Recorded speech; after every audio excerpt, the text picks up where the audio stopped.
Welcome back. It's kind of cold outside. It's going to stay cold for a while. We got our little polar vortex thing again. I just kicked on the heat. It's 40 degrees in here, which is not the ideal temperature for this job. So we're going to start warming her up. Let me close this down. You don't need to warm that room up. I pay for that. So we'll get that going, and then I figured I better double check these ball joints before I order the rest of this front end stuff. Turns out none of this stuff's very inexpensive. There's some costs, so if we got to pay that, let me verify that there isn't a ball joint issue too. I'd only looked at steering. So okay, let's warm it up in here. First things I want to address, even though it's freezing in here, is this gasket here leaks. So I'm just going to go ahead and pop this bowl, clean that up, and I brought some more. And I think we're just going to pull the bowl and verify that we also don't have a leaky diaphragm. I have more of those if we do, but let's take a look here. I guess I should have pointed out a simple trick with any of these side bowl Holley type carburetors to drain the fuel is just pull one of the bottom bolts and get a cup or some towels under it, and that'll take care of that as that leaks. And just kind of minimize fuel loss, make your life a little easier. So we've got this out, and since it's out, I'm gonna just go ahead and change this. I mean, why wouldn't we at this point? Should have some in here of the, oh yeah, no problem at all. So yeah, we've got some 30 cc's and some 50 cc's. Oh well, actually I'm only seeing 50s.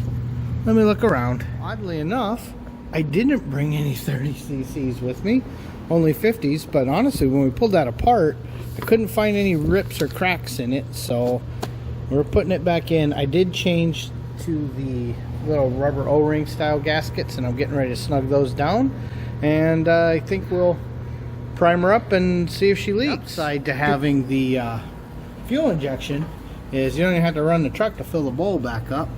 So we've got everything here dry, and okay, you can shut her off. That should be full, and we'll come back later and take a look. If there's no more drips, we fixed it.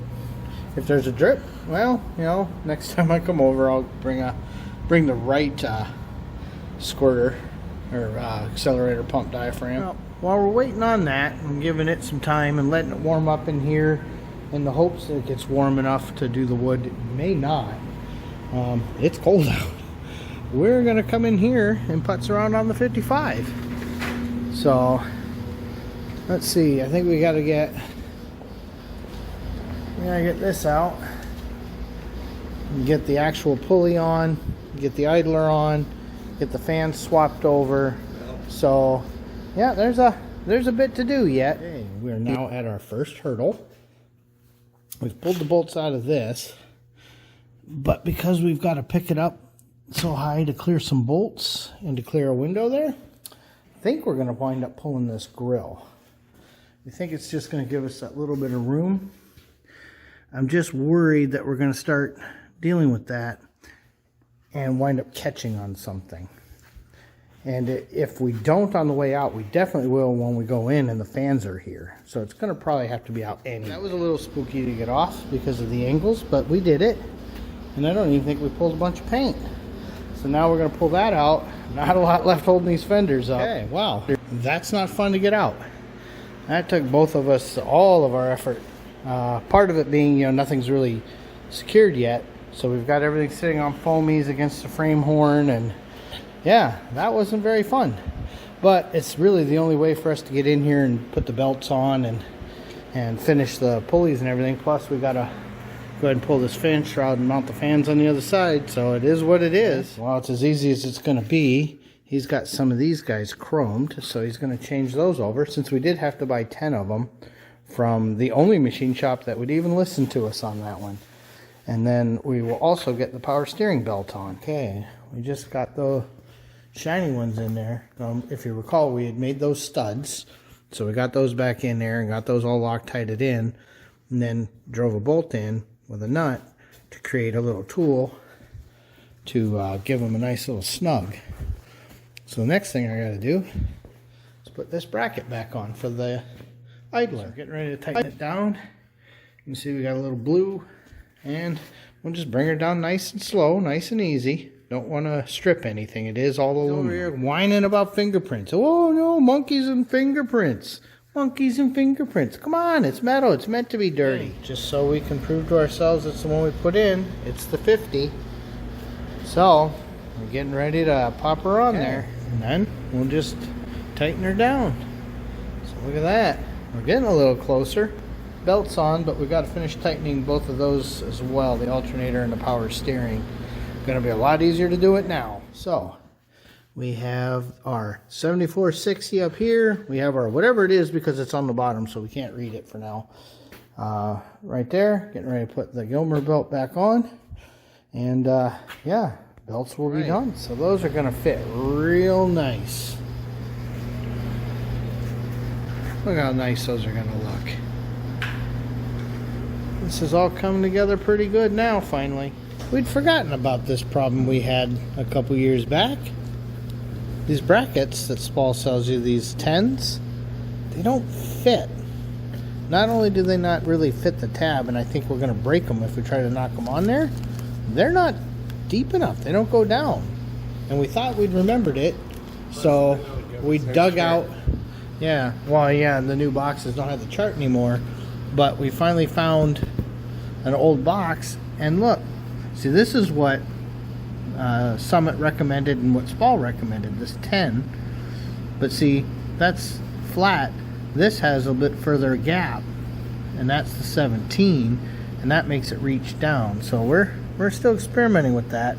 We're also not sure if there's any difference in these tabs, because this slides easily on a little bitty fan that we have. It's going to be something to get it to fit on the fan we've got now. Which, what number are you guys? Which are the 2045. So when we look on that chart, is the 2045 even? Yep, 2045 right here, high performance curved. Here's the dimensions and the depth. And it doesn't say on here, but I think we're supposed to have this slightly thicker one. Otherwise, why would they even exist? So we're not sure. I know we have fought this fight before. Yeah, it's all coming back now. We fought this fight once before, but this 10 does not fit these larger fans. And these aren't even giant fans, but these castings are so much thicker. And we remember now, we tried to force these on, thinking, well, we'll just get some spacers, no big deal. No, because that's the way that's cast and the way that's cast. You start trying to pound that on there, all these do is break. So, like I said, we fought this fight once before and we just forgot. And that's on us. We'll order the correct brackets and hopefully this will go a little smoother. So, that disappointment really slowed a few things down. So, I'm going to work on the rear of the prop valve here. That thing leaks. And I guess he's got a new part, so I'll go ahead and start pulling that apart and we'll take care of that. So he's getting ready for any drips, and I'm getting ready to change that over, so that'll be coming out here shortly, and then we'll slide the new one in. That'll be fun. This is the thing that leaks, this little relief thing. The new one doesn't have one, so apparently that was a common problem. Okay, for better or for worse, we now have that on there. That's always spooky. I hate working brake fluid around paint. But, you know, it is what it is. Hopefully it doesn't leak now. We still can't fathom why the hole that's in here. You know, it's obviously some kind of atmosphere bleed or something. But, yeah, the last thing we need in a brake system is something that can leak things out without being broken. So we're going to see if we get any leaks. He's reaching in. Don't hurt yourself. Okay, let her rest. On the upside, she's not squirting fluid like last time. All right, I looked up the specs on the Parker push lock 801 hose. It's good down to 28 inches of mercury. So, it is now what we are using for our PCV. So you can see we've got, and it's not pinched there. I know it looks like it is, and we got a little bracket to keep it up out of the hood. So this should work pretty slick. The one nice thing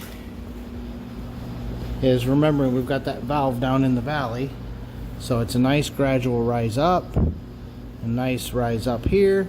Shouldn't be too many collection points for liquids. So this is going to work out pretty slick, I think. Okay, we are... Is that Gardelli or is that... I don't know. Anyway, 331748 is one of the hoses we found on a car that will fit. And unfortunately, he went to Napa to have him cross some stuff. And the stuff they've come up with is ridiculous and not even close. I mean, look at the difference in size here. This belt, or this hose, fits inside that hose. So we went to try to slide that on the water pump, and there's no chance. So that's going to go back, and we will probably try to order something from Summit. We're playing hose games, which is always fun when the radiator isn't even in the car. But it's got to fit that. And it's got to have that little bit of kick that you see on some of the lower GM hoses to clear that. Because boy, are we snug. It's very, very snug. So, would not be the first car I've ever seen that had a chrome coil wrapper zip tied to a hose to keep a belt from chewing it up. I've seen that a few times in my life. So, okay. Oh, and he's got those in there for now. We'll see what he thinks, but we need to start making sure we don't put things where they can't be. So we got those on there because he started kind of looking at where are we putting our MSD box. These fenders are the worst. They're completely all curves and ribs and stuff, so we're working that out. I guess one of the other things we're going to have to look at is where are we putting our crankcase breather. It's either going to be here or here, and then he did get a nice overflow or washer bottle kit here for our washer, so we got to figure out where we're mounting that too. That one, that may be fun. We're not sure yet. It does have a really nice bracket though, and it pops off of it. It's nicely made. We just gotta figure out where on earth that's gonna fit. Don't want that in the trunk, but who knows, maybe. Not gonna be an easier time to get the rad hose on, so we went shorter. Keep it nice and tidy. There. I think those don't look too bad. Well, maybe we stopped the leak. We will find out. If we didn't, well, you'll find out this week, and I'll bring another accelerator pump. But I think we got it. And then coming back in here, he's starting to kind of tidy up. We've been playing some hose games. We've got the belts. We're very happy with the belts and where everything's sat, because you'll see we're not all the way over here. We're not all the way over here. I hate being at one extreme or the other, and I also don't like it if you have to pull it apart just to get the belt on. You know, if there isn't enough adjustment back. We went a little shorter here. I think we'll wind up eventually having a nice little bracket retainer right there just to keep it from flopping and rubbing. Got that. So we have now completely swapped these two, and I hope we made it look easy, because it sure as heck wasn't. There was a bit going, but I'm not sure why they didn't design it that way anyway, because look at how nicely protected the IAC is now. Knowing that these things always stick through the hood, I don't know why they didn't do it that way. But it did a couple things for us. Mostly clearing that IAC out of the way, but two, you know, it gives us just a little bit more freedom with the wiring. I hope everything's going to reach. There was nothing we were going to do about some of this anyway. Yeah, so we will deal with that as we get there. We will try to find a way to make all those connectors look cool. I mean, there's only so much you can do, but it's what they used. And you can't blame them, you know. I'm literally at work fighting connectors now. I'm constantly fighting parts that you suddenly can't get.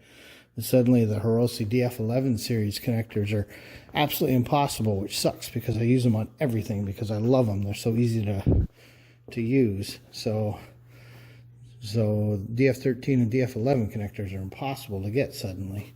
28 weeks out maybe if we're lucky. So connectors, always a thing. Now we're not opening doors at this stage, but you can see that doesn't look too shabby.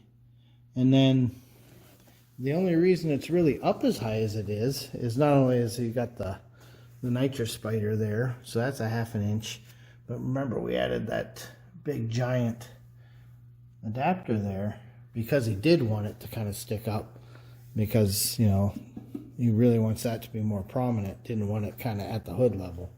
So yeah, this is really coming out pretty slick.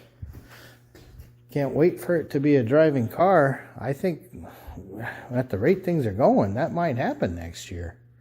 So anyway, at this point, thanks for watching.